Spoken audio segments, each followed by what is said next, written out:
বাংলাদেশ থেকে 1,80,000 রোহিঙ্গা প্রত্যাবাসনের স্বপ্ন দেখালেও উল্টো গেল কয়েক মাসে প্রবেশ করেছে আরও 1,13,000।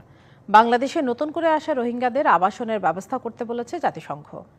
এখন 13 লাখের বেশি রোহিঙ্গা নিয়ে নানামুখী চ্যালেঞ্জ ও ঝুঁকির মুখে বাংলাদেশ।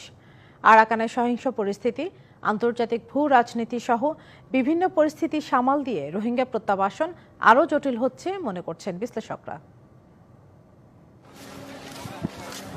থাইল্যান্ডে বিমস্টেক সম্মেলনের সময় সরকারের পক্ষ থেকে জানানো হয়, প্রথম দফায় 1,80,000 রোহিঙ্গা প্রত্যাবাসনের যোগ্য হিসাবে শনাক্ত করেছে মিয়ানমার। আন্তর্জাতিক সংস্থাগুলো এবং আমাদের যারা বন্ধু দেশগুলো আছেন তাদের সবার সঙ্গে মিলে আমরা এই কাজটি করব।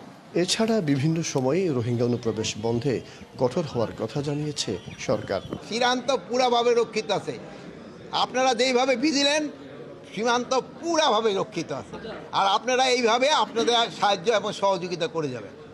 নাফ নদীর সীমান্তবর্তী এলাকা যারা এখন আছে তারা কোনো রেগুলার ফোর্স না।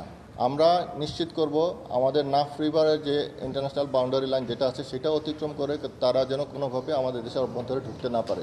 কথার ফুলঝুরিতে স্বপ্ন দেখানো হলেও বাস্তবে ঘটছে উল্টো। প্রত্যাবাসনের বদলে নাফ নদী ও পাহাড়ি পথে প্রায় প্রতিদিন বাংলাদেশে ঢুকছে রোহিঙ্গারা। 2023 সালের নভেম্বর থেকে চলতি মাস পর্যন্ত প্রবেশ করেছে 1,13,000। তাদের আবাসনের ব্যবস্থা করতে শরণার্থী ত্রাণ ও প্রত্যাবাসন কমিশনারকে চিঠি দিয়েছে UNHCR। ইউএনএইচসিআর এবং IOM যৌথভাবে শরণার্থী ত্রাণ ও প্রত্যাবাসন কমিশনের সাথে যোগাযোগ করেছে যাতে গত 1 বছরে আগত রোহিঙ্গা শরণার্থীরা নিরাপদ, মর্যাদাপূর্ণ একটি আশ্রয় জায়গা পায়। বিশাল রোহিঙ্গা শরণার্থী নিয়ে বহুমুখী ঝুঁকি ও চাপের মুখে বাংলাদেশ। এই পরিস্থিতিতে আরাকান আর্মির সাথে বন্দোবস্তে না গিয়ে প্রত্যাবাসনের চিন্তা অবাস্তব মনে করেন সাবেক এই কূটনীতিক। আমাদের জন্য অলরেডি জটিল পরিস্থিতির সৃষ্টি হয়েছে যখন রোহিঙ্গারা মিয়ানমার সেনাবাহিনীর পক্ষ নিয়ে আরাকান আর্মির বিরুদ্ধে যুদ্ধে লিপ্ত হয়েছে। প্রত্যাবাসনটা এখনো পর্যন্ত আমার কাছে মনে হচ্ছে না যে খুব আশু এটা সমাধান হবে। রোহিঙ্গাদের জন্য কমছে আন্তর্জাতিক দাতাগোষ্ঠীর সহায়তা।